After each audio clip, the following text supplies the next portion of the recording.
Jemaah Kopdar, dalam era yang penuh dengan tantangan globalisasi dan teknologi saat ini, bagaimana kita dapat memastikan bahwa anak-anak kita tumbuh menjadi pribadi yang tidak hanya cerdas secara intelektual, tetapi juga memiliki pondasi moral yang kuat. Di dunia serba cepat dan penuh dengan media sosial, anak-anak kini terpapar berbagai macam informasi yang bisa mempengaruhi pandangan mereka tentang nilai-nilai moral. Lalu, bagaimana peran orang tua dalam mendidik dan menjaga anak-anak agar tetap pada jalur yang benar? Kita akan bahas di Kopi Darmo, Kopdar bareng orang-orang pintar. Aku nggak usah kan? Assalamualaikum warahmatullahi wabarakatuh. Selamat sore Jemaah Kopdar. Bagaimana kabarnya di sore hari ini? Semoga tetap sehat ya. Dan juga sore hari ini kita akan bahas tema yang wah ini pastinya hangat sekali dibicarakan oleh orang tua, guru atau para ini ya calon-calon yang menjadi ibu sebentar lagi atau calon menjadi bapak begitu ya, karena sudah takut wah anak-anak generasi alfa ini bagaimana ngurusnya. Di sore hari ini Indah tidak akan sendiri tapi sudah kita hadirkan di studio, yaitu ada Dr. Lia Istifhama MEI selaku anggota Komite 3 DPD RI. Assalamualaikum Ning Lia. Waalaikumsalam Mbak Indah. Cerah berseri-seri Iya sekali dong. sepertinya. Habis dari mana Ning Lia ini? Iya, ya dari rumah. Tadi ada beberapa hal yang kita kerjakan, termasuk salah Meeting gitu ya? satunya. Dan tetap dong sambil kita fungsi controlling pada anak. Ini kan penting sekali ya kan. Iya, dicek dong ini anak apa nih isi handphonenya kan kayak gitu. Itu sudah Oke. aktivitas sehari-hari lah. Baru kemudian ke sini ke TV 9. Nah, menyempatkan waktunya, terima Iya. kasih nih Lia udah datang Terima ke sini. kasih. Wah, ini Kita sama ya kan, Wah, hijau-hijau matching ya hari kan? ini karena memang supaya menjadi Iya. green Oh flag iya, ini nanti jadinya. betul betul. Nah, sore hari ini nih Lia, ini banyak sekali ya calon ibu atau mungkin bapak ibu yang kadang ini pusing melihat anak-anaknya yang tumbuh di era digital yang super cepat ini. Makanya kita ambil tema pondasi moral sosial pada anak. Nah, ini mau saya tanyakan kepada Ning Lia dulu. Kira-kira kenapa anak itu nggak harus cerdas secara intelektual aja, tapi harus punya pendidikan karakter? Kira-kira kenapa, Iya. Ning? Iya, apalagi ini Mbak Indah, kalau kita bicara Indonesia emas, berarti kan kita juga bicara bagaimana generasi emas itu terbentuk. Nah, kalau sudah bicara sesuatu yang emas, berkilau, yang utama kan hatinya dia, mentalnya dia, karakternya dia ya kan. Apalagi kalau udah bicara situasi yang lebih besar, yaitu Iya. situasi nasional, maka kita kan bicara, sekarang kan kita lihat tuh, seperti contoh kan ada dari pemimpin kita ya, diantaranya kan Pak Prabowo kan masih mengangkat tuh bagaimana kita bisa go to global, kita semakin maju dan sebagainya. Nah berarti kan bagaimana go to globalnya adalah membentuk karakter anak-anak yang inventif ya kan, berkilau tadi, berkilau hatinya juga berkilau prestasinya, jadi karakternya harus terbentuk secara baik nih. Begitu. Jadi tidak hanya cerdas secara di sekolah saja, Iya, tapi betul. bagaimana pendidikan karakter sehari-hari. Iya, dan mentalnya dia, kekuatan dia, secara tangguhnya dia gimana sih kalau ada masalah yang dihadapi dalam kehidupan sehari-hari kan seperti itu. Begitu. Nah, kalau misalnya ngomongin tentang pendidikan karakter, itu kan Oke. berarti harus sehari-harinya. Yang berperan di sini harusnya orang tuanya kah, gurunya kah, atau ya harus dari anak itu sendiri Iya. atau dari mana ini? Iya, memang kalau kita bicara apa ya, modal sosial ya, itu kan kebetulan saya juga pernah melakukan ini sih ya, riset lah terkait modal sosial. Jadi memang kita lihat posisi keluarga pasti sangat berpengaruh ya, bagaimana ini menjadi sebuah pondasi solidaritas sosial. Walaupun memang dalam sektor yang lain seperti halnya pendidikan, sekolah, itu kan kita bicara contextual learning kan. Kalau sekarang kan lagi apa ya, dibuat kebijakan oleh kementerian kan namanya deep learning ya kan. Jadi suatu pembelajaran yang sangat mendalam banget ya, lebih kepada internalisasi karakternya dia. Tapi sejak zaman dulu pun yang namanya learning ada satu hal lagi, yaitu contextual learning. Bagaimana agar anak-anak ini diajari itu sesuai dengan kehidupan nyatanya dia. Jadi aplikasinya dia dalam kehidupan nyata. Contoh nih kalau bicara karakter mental ya kan, anak-anak kita latih dong. Hari ini kamu ketemu siapa aja dalam satu hari? Misalnya ketemu sama orang tua bilang apa, pagi hari ketika kamu bangun dia bilang apa, ketika kamu mau sekolah dia bilang apa, dia kasih pesan apa ke kamu sebagai anak kan, seperti itu kan kita menunjukkan kira-kira anak itu ngerti nggak sih sama orang tuanya, dia ingat nggak apa pesannya dia, pesannya orang tua kan, seperti itu. Kemudian terkait dengan konseptual learning juga, bagaimana anak-anak itu karakter mentalnya terbentuk dalam arti empatinya gimana. Misalnya nih ketika kamu tadi waktu mau ke sekolah ketemu apa aja di jalan, oh ini aku lihat tadi ada ini kucing apa misalnya kayak tergeletak, nah apa yang kamu lakukan kan seperti itu kan, apakah cuek aja ataukah misalnya minta tolong sama orang itu ngecek kucing atau gimana, itu contoh sih. Jadi Contoh intinya kecil tuh gitu ya dalam kehidupan sehari-hari. jadi namanya kan suatu bentuk empati ya kan. Jadi benar-benar dalam kehidupan nyata itu bagaimana mental anak-anak, karakter dia tuh peduli kepada orang lain harus terbentuk dong. Dan kalau sudah namanya orang terbentuk sama kehidupan seharinya, udah terbentuk sama lingkungan sekitar, sama orang lain, insya Allah kan dia kelak juga menjadi orang yang terbentuk mental peduli terhadap negara ini. Wah, Itu begitu kan ya. paling Bibit-bibitnya penting. memang harus Iya. dari sana begitu ya. Kalau misalnya tidak ditanamkan dari kecil, nanti makin hilang luntur begitu Nah, ya. jangan Wah, sampai ini ya kan? jangan sampai ya. Wah, ini Jamaah Kopdar berarti harus disimak ya obrolan di sore hari ini terkait dengan fondasi moral sosial anak begitu ya. Karena memang harus ditanamkan sedini mungkin. Kira-kira usia yang paling balance atau usia berapakah kita harus mulai mengenalkan moral itu kepada anak nih? Oke lah, kalau ngomong masalah usia ya otomatis sejak kecil ya kan, terus diingetin banget. Kalau saya sih gini sih, bukan bicara klasifikasi berapa usianya ya, kapan anak diajarnya bukan, tapi lebih kepada robani. Kalau dalam Islam itu kan, bagaimana itu nih? robani kan adalah step by step ya. Jadi benar-benar yang kita sebagai orang tua itu mengajarkan apapun kepada anak itu ya, pertama oke lah kita lihat apa ya ring usianya dia. Jadi ring usia kan bicara terkait dengan kognitifnya dia memahami nggak kan seperti itu. Kemudian yang lain juga.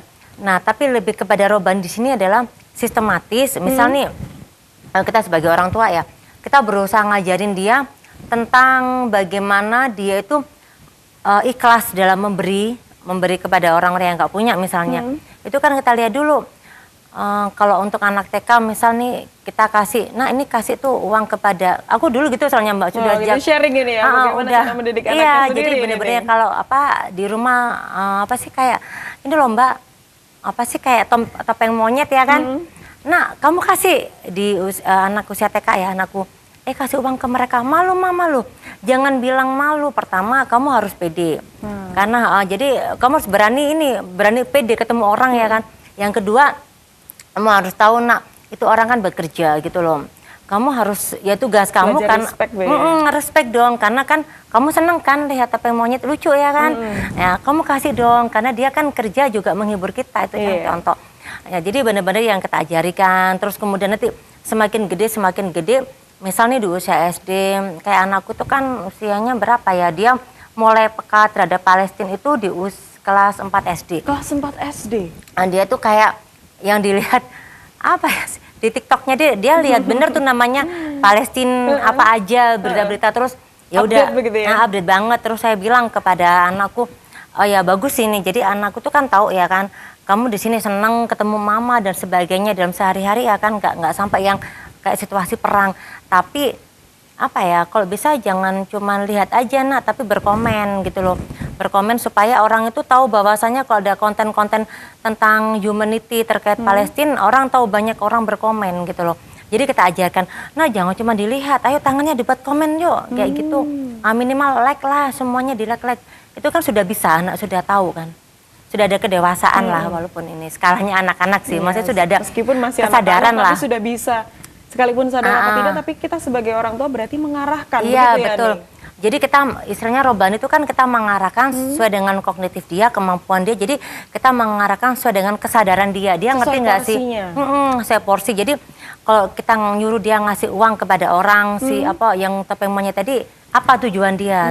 Kenapa harus ngasih, itu kan sesuai usia, nanti kan lama-lama paham kan, Lama-lama seperti itu. paham. Nah, Ning, ini kita tahan dulu supaya Jamaah Kopdar ini makin penasaran. Kira-kira apa saja yang harus ditanamkan kepada anak supaya tidak menghilangkan karakter pendidikan moralnya di era globalisasi saat ini. Dan iya Jamaah Kopdar, tadi kita sudah sharing tipis-tipis ya. Masih sedikit ya Ning Lia. Iya. Ini karena saya sudah lama sekali tidak bertemu dengan Ning Lia gitu ya. Saya Oke. jadi penasaran gimana akhirnya sekarang Ning Lia sudah berkecimpung masuk di Iya. DPD RI. Itu boleh ceritain dulu Ning, gimana ceritanya sampai hari ini? Iya, jadi ada banyak kisah ya, yang semoga jadi inspirasi ya kan.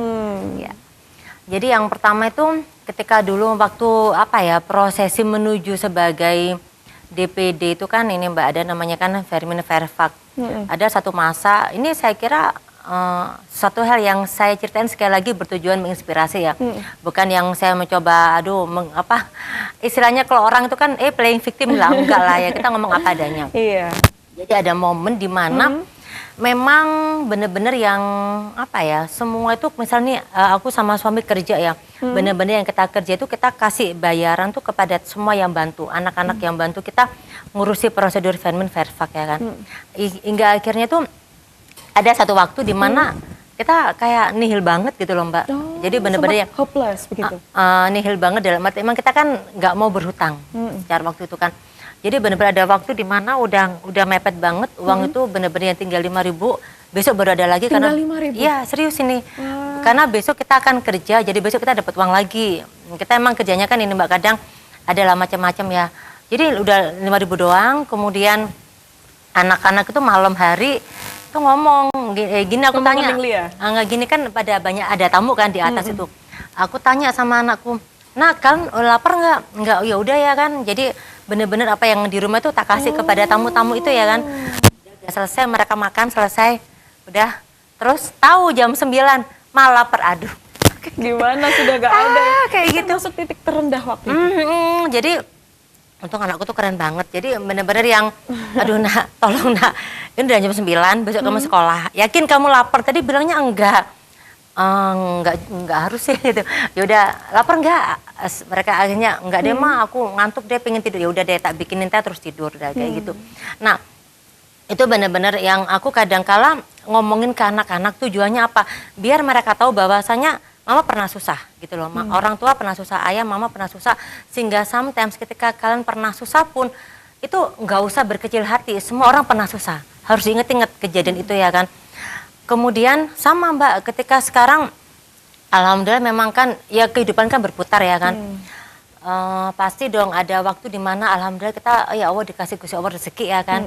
Jadi anak-anak kadang-kala kalau pas aku ajak liburan ya kita sama suami ngajak liburan ke anak-anak itu benar-benar kita yang nak seneng ya seneng alhamdulillah ya kan. Diingat ya pernah susah pernah seneng. Jadi intinya itu jangan disyukuri lah, semua itu disyukuri kayak gitu.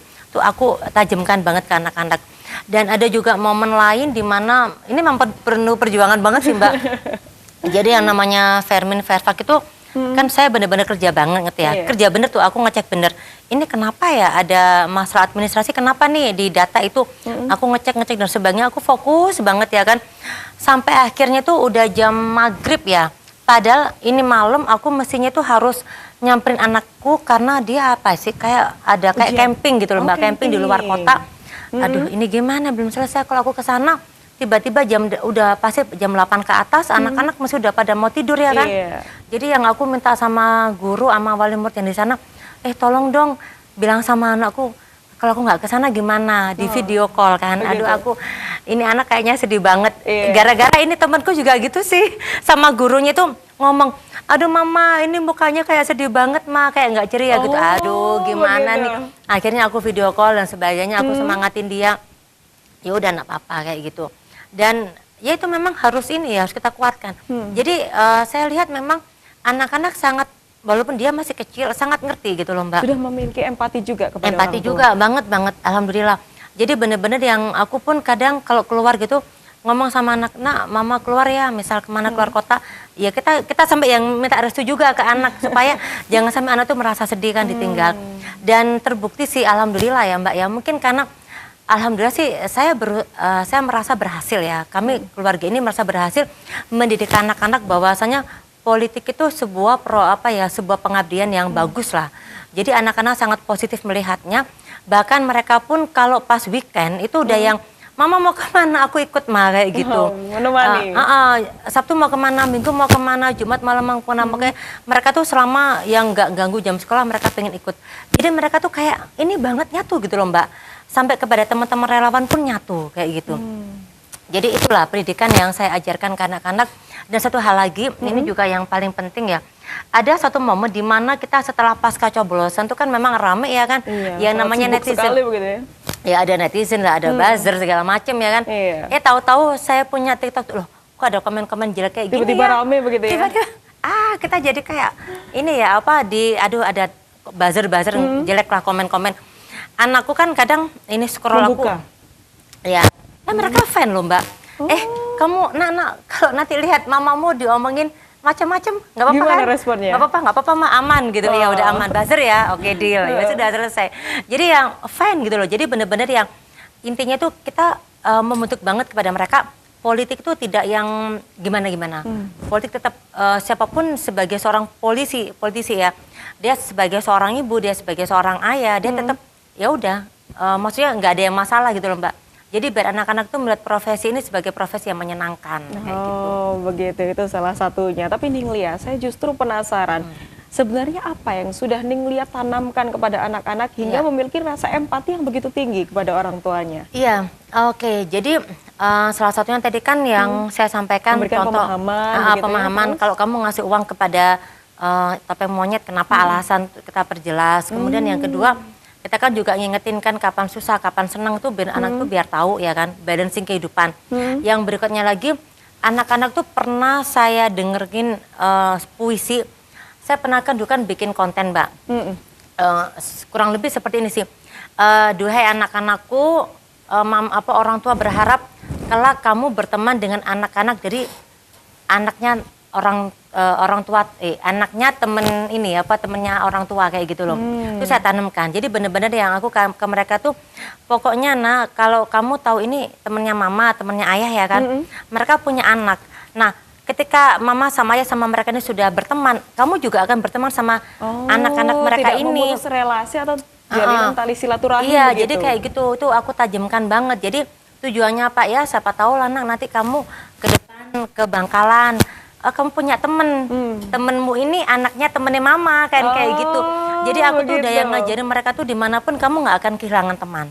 Itu sih. Dan asik sih. Anak-anakku juga Wah, itu asik sudah sama mulai relawan, asik. sama teman-teman tuh udah yang kayak family banget. Kalau boleh tahu anak-anaknya sekarang usia berapa saja, Ning? Ya kan yang pertama paling pertama? 2010 kelahiran, yang kedua 2012. Umur 14 sampai 12 tahun berarti ya? Iya, Kurang lebih seperti itu. Tapi iya. sudah bisa memiliki empati yang begitu tinggi kepada orang tuanya di saat mungkin ada beberapa yang kok hanya menyalahkan orang tua, misalnya kok mamaku Iya. mungkin sibuk, papa juga sibuk, tapi Iya kan? mereka berbeda dengan Ninglia. Bener, ada apalagi kan kalau kita lihat misalnya nih pas kita lagi apes ya kan, aduh ada buzzer ngomong jelek. Iya. Kalau anak ini kan kita Dibaca kan oleh khawatir. mereka? Cuman nggak sampai dimasukin hati sih, anakku santai. Kan jangan sampai istilahnya itu jangan sampai omongan jelek itu kan masuk ke mereka ya kan. Karena kalau namanya politik kan nggak semuanya orang bisa suka kita ya Mbak. Pasti ada orang nggak suka, itu kan wajar. Jangan sampai anak-anak kebawa sehingga nggak bangga lagi pada orang tua hanya karena dengar omongannya orang Nggak kan. bangga lagi dengan orang tuanya. Itu kita kunci sebagai Iya, pertanyaan di jangan sampai. segmen berikutnya. Bagaimana kalau misalnya terjadi hal-hal yang seperti itu? Kopdar, kita masih kembali di Kopi Darmo dengan pembahasan kita yang sangat hangat sekali ya, terkait dengan pendidikan moral sosial untuk anak. Ninglia, tadi sempat saya kunci pertanyaannya satu, yaitu sebagai Ninglia ini ya yang sudah berkecimpung di DPD RI, ada banyak sekali program-program unggulan. Tapi sebelum itu kadang anak-anak itu juga belum memahami, atau ada beberapa yang mungkin belum memiliki empati seperti anak-anak Ninglia yang membuat kesalahpahaman. Kenapa kok mama sibuk seperti ini? Apalagi dengan kesibukan Ninglia sekarang. Gimana kalau merespon yang seperti itu nih? Iya. Jadi apa ya, salah satu ikhtiar yang selalu sedang dan insya Allah selalu saya jalankan adalah memahamkan kepada anak-anak termasuk teman-temannya mereka itu bahwasanya ini loh politik, ini loh orang politisi ya kan. Contoh kalau kita bicara DPD, banyak kan dari temennya anakku tuh tanya apa sih DPD itu dan sebagainya kan, mereka banyak yang nggak tahu. Jadi benar-benar yang anak kecil tuh sekarang kritis banget ya kan, Iya. memang rasa Apa saja curiosity-nya- ditanyakan begitu ya? rasa curiosity-nya ingin tahunya kan tinggi banget. Nah di situ kan benar-benar aku yang berusaha gimana ya supaya aku bisa menjelaskan kepada mereka yang mana mereka tuh bisa memahami. Yang pertama saya berusaha menghindari istilahnya mamamu pejabat ya, itu jangan. Aku memang bener-bener- sengaja seperti itu? Iya sengaja. Jadi intinya itu ini tuh nggak ada istilahnya pejabat-pejabatan, tapi ini hanyalah sebuah apa ya nak ya, ini Amanah kan begitu ya? ya amanah, ini profesi nak. Jadi yang profesi politik itu semuanya ada waktunya, berapa lama menjabat dan sebagainya kan seperti itu. Terus kemudian karena ini kan dipilih sama masyarakat, ada coblosan ya kan. Nah berarti kan mamamu ini ada tanggung jawab tuh kepada para konstituen yang kemarin milih khususnya, dan umumnya juga kepada masyarakat kan seperti itu kan. Jadi kita kasih pemahaman, kemudian apa ya, karena yang namanya orang itu mengemban suatu tugas, maka dia bisa berbuat apa kan seperti itu kan. Nah itu saya jelaskan benar. Contoh nih, ini kan salah satu hal yang saya jadikan, alhamdulillah sih jalan sekarang. Insya Allah sih harapan saya bisa jalan terus, mohon doanya ya Mbak. Amin, Itu insya salah Allah, satunya itu saya berusaha gimana caranya bisa menyisihkan kesempatan untuk kita itu bikin, istilahnya itu kita bikin gerakan sampah gantung. Oh, seperti Ya. apa itu nih? Ya intinya tuh ini sih masih aku bikin pilotnya Masih di kampung direncanakan. sendiri ya. Udah jalan, udah Oh, jalan. sudah jalan. Lagi apa? Mereka lagi gotong royong. Jadi istilahnya tuh kita mau apa ya? Ada bak sampah, tapi gimana caranya bisa gantung? Entah itu kita buat apa kayak pondasi dari galvalum atau gimana supaya gantung kah? Ataukah misalnya kalau rumahnya masih di gang-gang sempit, maaf ya, misalnya udah yang sempit ya kan emang lahannya. Jadi Padat penduduk begitu? bisa nggak ini digantungin sama entah tali tampar kayak apa kayak. Jadi pokoknya tuh saya mengedukasi kepada masyarakat, ayo kita bikin sampahnya gantung ya, nggak sampai yang ke tanah banget. Kenapa? Tujuannya kalau pas banjir, namanya banjir kan kalau kena air kan semuanya tumpah ya kan Mbak. Jadi kalau bisa ya naudzubillah kan jangan sampai tumpah gini. Kenapa? Nanti kan ya namanya isi sampah semuanya keluar kan Mbak. Keluar. Nah itu kan aku berusaha bener lah warga tuh kalau bisa jangan sampai ini ya di tanah langsung, tapi di atasnya lagi dan kita kasih lubang. Maksudnya kalau itu apa ya, intinya tuh supaya jangan sampai ini sampah juga kan kasihan tuh Mbak yang orang ngambil sampah. Kadang masyarakat ya, namanya masyarakat kan kita juga orang biasa, aku juga masyarakat ya. Ya namanya kita kan kadang nggak mesti yang sampah tuh bisa kita bedain ini kering kayak basah kayak kan kayak gitu. Kadang kalau malah kadang aku kalau lihat orang ngambil sampah kan ya Allah tuh jelas-jelas yang sampahnya masih basah kayak Sudah gitu. berair gitu? Iya masih berair kan kasihan tuh Mbak ya kan, itu kan aduh ya Allah kasihan banget. Mau saya tuh orang-orang itu gimana ya di tempat sampahnya tuh jangan yang dikasih air-air kayak gitulah. Itu makanya itu aku bikin gantung supaya nggak sampai ini, nggak sampai masuk ke apa ke ini loh Mbak, apa ke tong sampah nanti diambil berat kan sama si ini tukang sampah itu si contoh. Wah, Itu itu. program yang kita jalankan dan itu memang sesuai dengan aku punya komite, karena kita kan di komite 3. Jadi komite 3 itu salah satunya juga terkait sosial, terkait isu bencana. Nah kalau kita bicara isu bencana kan salah satunya juga kita bicara apa sih yang harus kita lakukan secara preventif dan kuratif ketika terjadi suatu bencana, atau misalnya ada curah hujan. Nah salah satunya kan bikin sampah gantung tadi. Sampah gantung, Iya. wah itu menjadi salah satu hal yang menarik gitu ya, itu lagi digagas kita jalankan oleh Ning Lia. Nah, kalau tidak keberatan, apakah boleh diceritakan visi misi atau program-program yang lain Ning? Karena baru Boleh. satu saja tadi saya sudah sampai merinding, wah kok Waduh. bisa kepikiran begitu ya. Iya. Apakah ide-ide yang lain boleh diceritakan Iya Ning? boleh. Jadi sebelum saya terpilih itu kan kita sudah bikin tagline ya Mbak Indah, namanya bagaimana senator sebagai katalisator Pemprov Jatim. Jadi istilahnya itu kan apa sih program-program pemerintah yang kita harus lihatnya dalam kacamata positif ya. Itu untuk kemaslahatan masyarakat kita coba dukung, kita coba angkat kan seperti itu. Itu menjadi goal utama saya, visi besar. Nah, itu kemudian sudah coba saya realisasikan dengan cara yang saya mampu.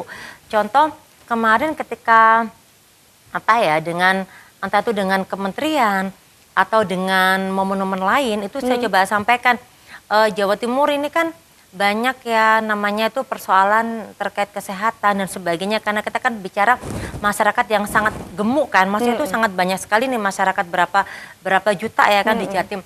Nah berarti salah satunya bagaimana Pemprov ini naik tuh namanya PAD atau pendapatan asli daerah. Nah salah satunya adalah bagaimana namanya di BHCHT atau dana bagi hasil cukai tembakau, karena Jatim kan tertinggi kan. Iya. Untuk apa penghasil tembakau ini gimana bisa naik dengan tujuan menaikkan juga untuk kesejahteraan masyarakat melalui infrastruktur ataupun hal lain yang sekiranya itu memang dirasakan masyarakat banyak kayak gitu.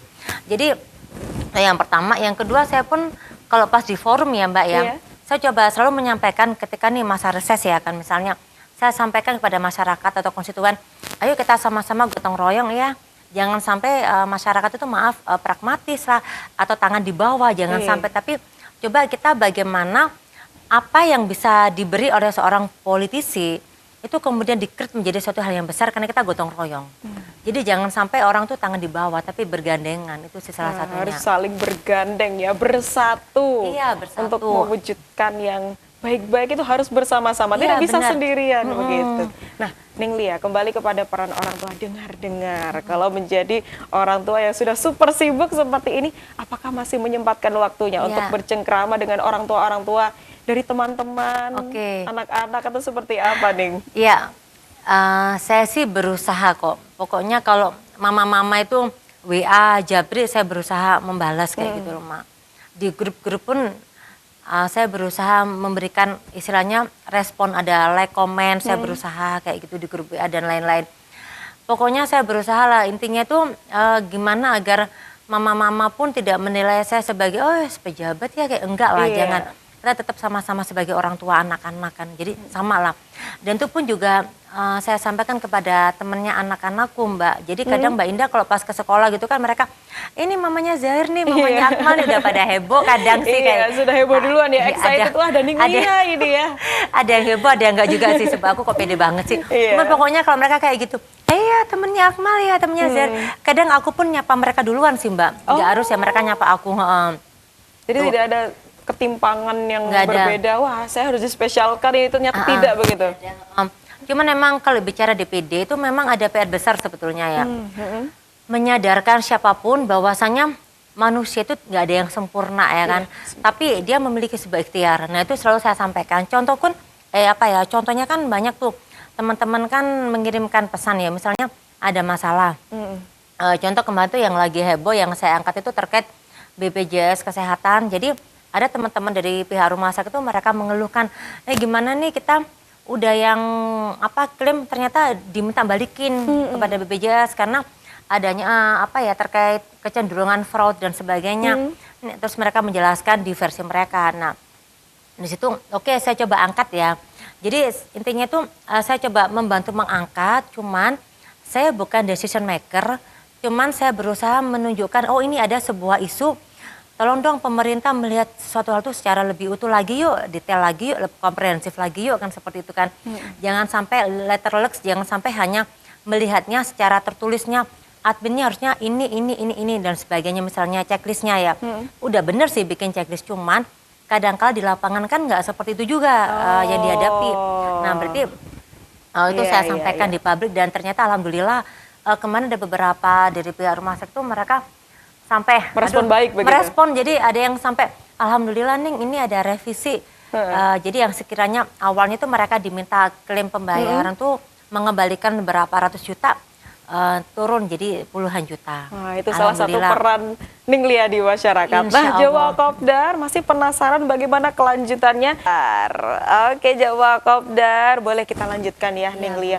Mungkin ada pengalaman-pengalaman lain yang bisa diceritakan kepada Jawa Kopdar, terutama yang ini masih relevan dengan gagasan Ning Lia di DPD RI.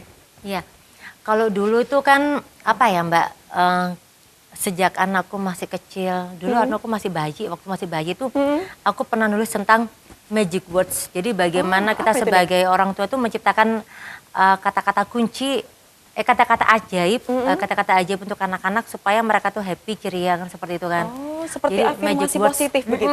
Itu saya bangun terus sih kepada anak-anak. Ya banyak ya itu. Contohnya? Banyak contohnya ya mungkin ini yang pernah saya kirim ke media juga sih. Jadi harus jadi orang tuh yang super. Nah, super tuh istilahnya pertama sociable, jadi kamu harus memiliki karakter yang sosial, bersosialisasinya harus bagus.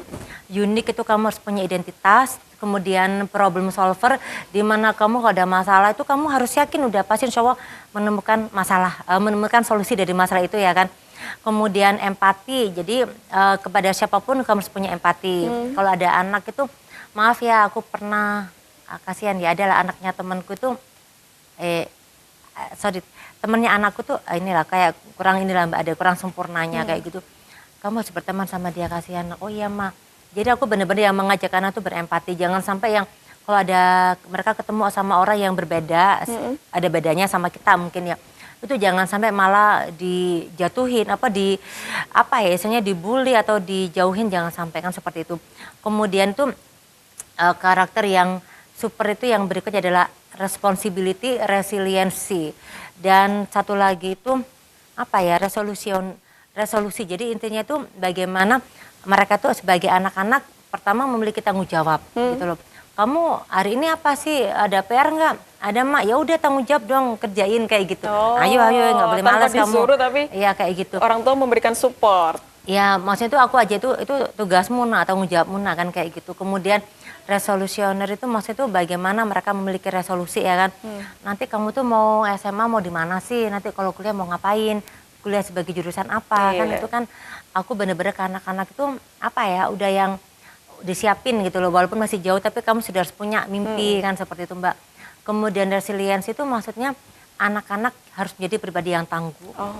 Karena apa ya, ini kalau bicara ketangguhan tuh saya kebetulan pernah sih kita bikin riset terkait dengan kasus pelecehan seksual. Jadi terkait bagaimana resiliensi korban pelecehan seksual. Dan ternyata kalau anak laki-laki itu maaf ya lebih sulit untuk resilience, untuk bangkit itu sulit. Ternyata malah laki-laki yang lebih sulit bangkit kalau terkena. Kalau yang perempuan tuh masih cepet gitu loh. Nah, jadi apa ya Mbak ya, kadang kalau saya tuh misalnya di jalan terus lihat anak kecil, aduh anak kecil bocah cowok ya kan, kok jalannya gini-gini, aduh masya Allah kayak gitu udah yang, aduh gimana nih kita sebagai orang tua. Gitu. Apalagi ini kan sudah mau hari ibu ya kan. Maksud saya itu kan ayo dong kita ibu-ibu jangan cuma mikir kita punya anak kandung aja. Tapi kita tuh sama-sama empati yuk kalau ada anaknya tetangga, anaknya orang yang agak gimana itu ya gimana ya seandainya kita ya minimal kita bantu doa lah ya Allah jangan sampai dia seperti itu terus misalnya kayak gitu. Jadi harus empati banget. Harus empati. Nah Ning Lia boleh share tips kepada ibu-ibu ya mendekati hari ibu ini atau semua orang tua yang juga sedang belajar mengasuh anak-anak mereka, semoga nanti bisa menjadi Ning Lia juga untuk mengasuh anak-anaknya supaya bermoral, memiliki pendidikan karakter. Ya, pertama bekali anak dengan doa ya kan. Karena kita kalau sebagai umat muslim kan ada sebuah hadis ya. Bahwasanya insya Allah ada 3 doa yang dikabulkan oleh Allah Subhanahu wa Ta'ala. Yang pertama doa orang yang teraniaya, doa orang yang bepergian, dan yang berikutnya adalah doa orang tua kepada anaknya. Tapi kalau ada juga dari hadis lain itu doa anak kepada orang tuanya. Jadi bisa bolak-balik ya. Tapi yang terpenting di sini kan ya udah bekali anak dengan doa. Supaya kehidupan mereka sustainabilitasnya bagus sampai akhir hayat. Bahkan kadang saya pun kalau pada anak-anak tuh ya Allah nah bismillah ya semoga apa ya kamu tuh bagus dalam artian selama dunia akhirat sampai yang keturunanmu sampai ke berapa pun udah semuanya bahagia lah. Pokoknya kita benar-benar mengajarkan mereka tuh jangan sampai kamu tuh berdoa atau kamu berkeinginan menjadi orang yang bahagia, orang yang lancar rezeki itu hanya karena kamu aja, tapi maksudnya bukan pada kamu aja nak, tapi kepada anak cucumu dan sampai ke bawah-bawah itu harus bahagia terus kayak gitu. Itu yang aku tanamkan ke mereka. Kemudian yang kedua, bicara doa juga sekali lagi bagaimana kita sebagai orang tua itu juga kita harus meminta doa dari anak gitu. Jadi saya pun juga sama Mbak Indah kadang kalau misalnya mau kemana gitu, nah doain ya mama nanti ngisi acara anak-anak ya. Mama mau ini deh mau ke TV 9, ngapain Ma? Ya biasalah ini tayangan di TV, nanti doain ya mama supaya lancar. Itu aku minta doa kadang, maksudnya tuh supaya anak itu merasa apa ya? Meridhoi juga perjalanan. Meridhoi dan mereka tuh tahu bahwasanya orang tuanya, tahu begitu. Tahu bener, mereka merasa sense of belongingnya dapet. Dan yang kedua itu apa ya? Istilahnya tuh mereka merasa dihargai kan Mbak. Posisinya jadi, memang dihargai orang tuanya. Iya, jadi bener-bener kita sebagai orang tua tuh yang menunjukkan mama butuh kamu nak kan kayak gitu. Itu kan apa sih? Ini kan suatu bentuk apa ya? Istilahnya tuh mental ya. Kita kuatkan kepada mental anak bahwasanya ternyata kamu tuh hidup di dunia ini sangat dibutuhkan loh. Jangankan nanti ketika kamu dewasa dibutuhkan sama adik-adik di bawahmu misalnya, tapi orang tuamu aja butuh kamu kan seperti itu kan. Itu kan tujuannya kan menunjukkan pada mereka bahwasanya khairun nas anfa'um linnas kan Mbak. Jadi kalian tuh insya Allah menjadi pribadi yang bermanfaat. Kenapa? Karena kan kita tahu dong bahwasanya kalau dalam Islam kan ada kaidah syubanul yaum rijal khot ya kan. Jadi anak-anak yang sekarang jadi pemuda kelak menjadi pemimpin ya kan. Jadi kita benar-benar yang mengajarkan anak-anak tuh kamu tuh dibutuhkan banget nih sama orang banyak. Jadi kamu harus jadi seorang leader ya, kayak Iya. gitu. Bukan hanya mencetak, wah anak itu harus berbakti saja kepada orang tua, tapi bagaimana apa yang bisa diberikan Iya. orang tua kepada anak-anaknya. Salah satu hal yang positif tadi ya yang bisa ditiru oleh seluruh ibu-ibu atau orang tua dimanapun Anda Amin. berada, itu memberikan doain orang tua juga. Iya, doain ya. juga Jadi orang tua. itu dikit-dikit ya, Iya. meskipun hanya sekedar mama mau ke TV 9 itu, tapi lama-lama itu akan membuat mereka terbiasa. Wah, mamaku juga sedang berjuang di sini. Nanti Iya, lama-lama mereka akan mendoakan secara tulus tanpa disuruh begitu. Sampai kadang gini, Mbak Indah dan nanti buat siapapun nih yang apa ya istilahnya itu penonton setia dari TV 9 ya. Saya kan kalau di sosmed itu mainnya di TikTok ya kan. Iya. Saya kadang ngomong sama anak-anak, nak, kamu kan suka lihat tuh TikToknya mama. Kamu lihat, mama bikin konten-konten kayak gitu, kamu suka nggak? Aku tanya ke mereka. Tanya kurangnya Ya. apa gitu. Suka-suka aja kok, mah nggak apa-apa ya, aman ya, aman. Oh ya udah, mama bikin kayak gitu. Jadi aku yang apa ya intinya tuh aku juga pengen dong anak-anak tuh bener-bener sekali lagi bangga. Tadi yang saya sampaikan kan Mbak, anak bangga orang tuanya memiliki aktivitas ini gitu kayak gitu. Seperti komplain nggak? Ada yang pernah dikomplain, mah kok terlalu gini gitu? Pernah nggak? Enggak ada komplain, tapi lucu nih aku baru kenapa ingat nih? gara-gara Mbak Indah ngomong kayak tadi ada komplain nggak? Jadi ada, semoga anakku nggak lihat ini ya. Jadi adalah suatu message ya kan, yang namanya juga ABG ya Di kan TikTok, sudah. di TikTok? Enggak, ini Oh, di beda. IG Di Instagram. IG. Anak ABG kan sudah bermain DM ya. Iya. Nah dia DM-an sama temennya bilang, mamamu mau nggak ya, boleh nggak ya aku jadi pacar kamu, mamamu setuju nggak kayak gitu. Jadi kadang dia mungkin lihat mamanya kayak gimana gitu kan. Jadi malah muncul hal-hal yang lucu gitu. Iya lucu, jadi aku kadang gitu, aku nggak ngomong sih kalau udah buka DM-nya dia, cuman kadang di lain waktu aku bilang sama anakku, Nana kamu lihat mamamu tuh gimana sih, mamamu endel nggak sih kayak gitu, sambil kita ketawa gitu loh. Jadi sambil merefleksikan diri. Intinya kan aku pengen apa ya, saya nggak pengen anakku tuh terlalu melihat orang tua tuh sangat yang wow, apa maksudnya wow tuh Tidak yang harus sangat diagung-agungkan. sangat yang tinggi banget sehingga mereka tuh ada beban, mereka bisa nggak seperti Harus orang mencapai tuanya. standar orang Nah, tuanya. nggak Nah. boleh. Bagaimanapun kita sama kok nak, dan jangan sampai juga teman-temannya anak-anak tuh jadi kayak lu nggak pede aku karena mamanya ini, itu juga nggak boleh.